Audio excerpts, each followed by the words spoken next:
Minna konnichiwa, Firu desu. Hey guys, it's Phil, and I thought I'd show you something today.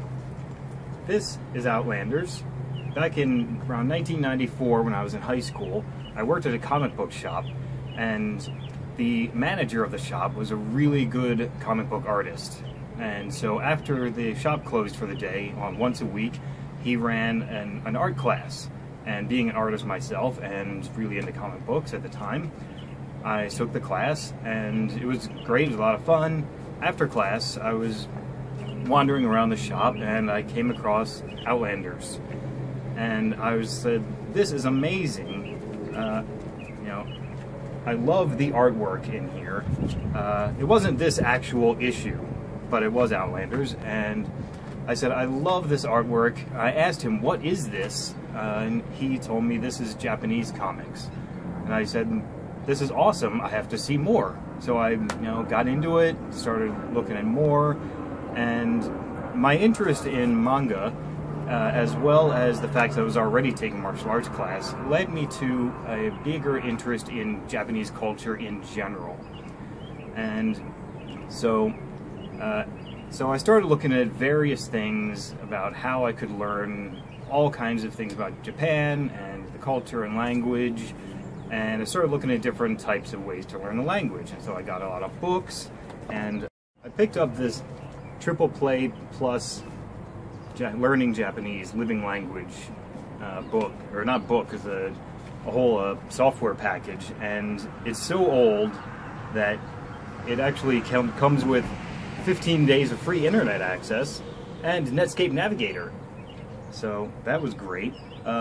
I don't know why, but I really hated this software. It was so long ago, I don't remember. I did like that it came with a microphone that I ended up using for several years later. So I picked up numerous dictionaries, and Rosetta Stone I looked at, and I used that for a little while. There were some things that I didn't like about that.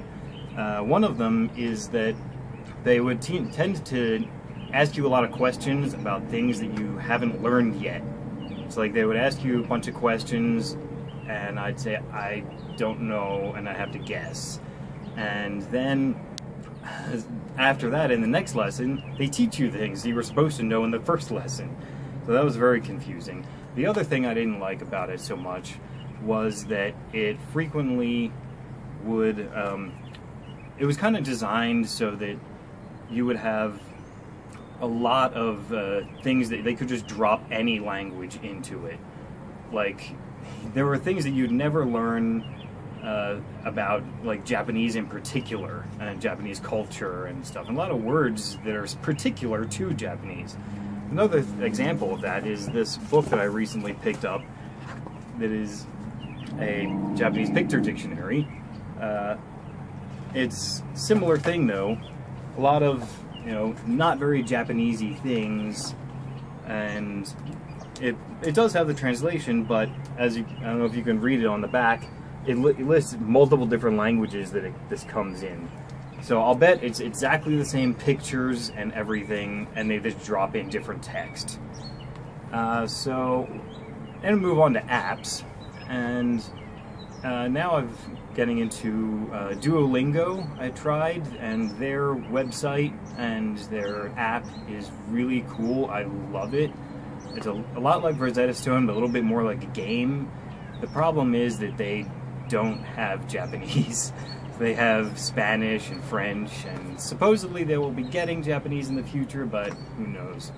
Another app that I really did like is called Kana Mind, and that one is really great. It's like a little multiple choice game kind of that helped you learn all the hiragana and katakana, and that one I found really fun. I really enjoyed that. I actually really liked one called Human Japanese, and that one, it's a little bit like a textbook, but it also has a lot of interactive games and features and such like that. Then, of course, also the website JapanesePod 101, and their videos are also really helpful. As far as books go, I looked at Genki Integrated Japanese, which I hear a lot about. but it's a little bit pricey, and I don't have a lot of cash for it right now. I picked up a few Japanese reader books, which seem pretty useful, but maybe later after I've gotten further in my studies. I really made a really bad mistake buying 7 Days, 60 Minutes Japanese. I just bought it as an ebook on a whim a couple weeks ago, and it was all Romaji. No hiragana, kana at all. So I didn't like that at all, and I just didn't even bother reading it. So I'm curious if my viewers are reading and learning any Japanese books or apps or anything. Please let me know what you're learning, and if you have any ideas about things that I could use to help my studies, please let me know. I'd love to hear about it.